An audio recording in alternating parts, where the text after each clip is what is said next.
Walang ideya ang Criminal Investigation and Detection Group o CIDJ sa Region 4A na may natatanggap na pananakot mula sa person of interest na si Police Major Alan De Castro, ang pamilya ng nawawalang Miss Grand Philippines 2023.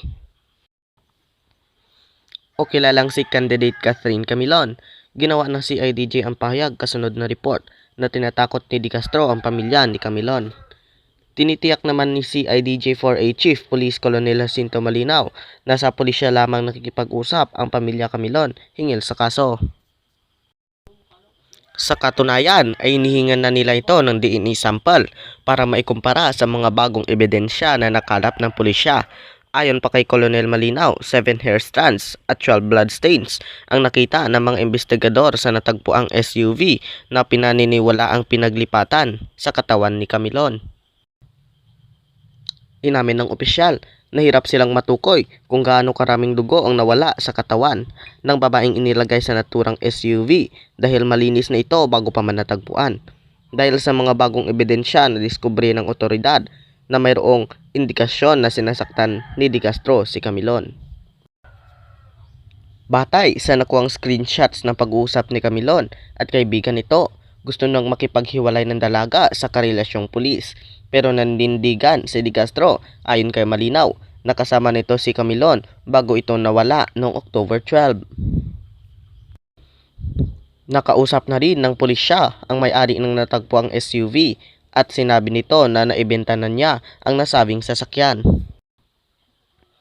Umamin na si Police Major Alan De Castro, ang pulis na nasangkot sa pagkawala ng Miss Grand Philippines contestant na si Catherine Camilon.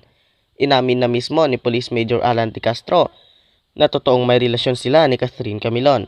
Inamin ito mismo ni Police Major Alan De Castro sa harap ni PNP General Benjamin Acorda Jr. at CIDJ Director Romeo Casamok sa Campo Crame. Subalit, nang tanungin si Alan De Castro hinggil sa pagkawala ni Catherine Camilon, nananatiling itong tikom ang kanyang bibig. Sinasampahan na rin ng mga kasong kidnapping at serious illegal detention si Alan De Castro kasama ang kanyang driver at bodyguard na si Jeffrey Magbantay. Hanggang ngayon ay patuloy pa rin pinaghanap ng mga kapulisan si Catherine Camilon. Nagbigay na rin ng DNA sample ang pamilya ni Catherine Camilon sa Batangas Provincial Police para i-match ito sa mga natagpuang hair strands at blood samples sa inabandonang pulang SUV. Samantala, nauna nang nagbigay ng pahayag ang legal wife ni Alan De Castro matapos ituro ang kanyang asawa ang pangunahing suspect ng biglaang pagkawala ni Catherine Camilon.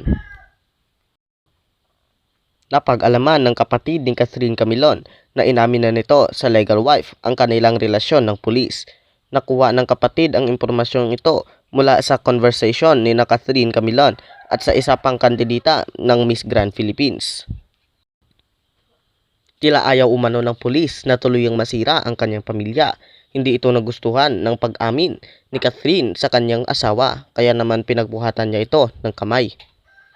Noong una ay pinagbulaanan ng legal wife ng pulis ang mga aligasyon ay binibato sa kanyang mister dahil naniniwala umano siya na hindi magagawa ng kanyang asawa ang ganitong bagay. Pinabulaanan din niya na umamin sa kanya si Catherine Camilon na may relasyon ito sa kanyang asawa. Subalit, hayagang nasupalpal ito ng mismong si Alan De Castro nang umamin sa totoong ugnayan nila ng nawawalang beauty queen.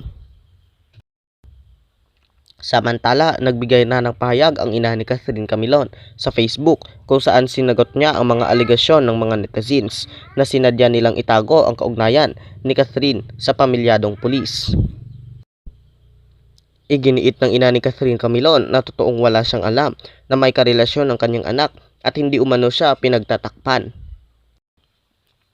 Kung hindi mo pa kilala si Catherine Camilon ay isang contestant sa Miss Grand Philippines 2023. Pinag-uusapan siya sa social media matapos lumabas ang mga ulat na nawala siya noong October 12.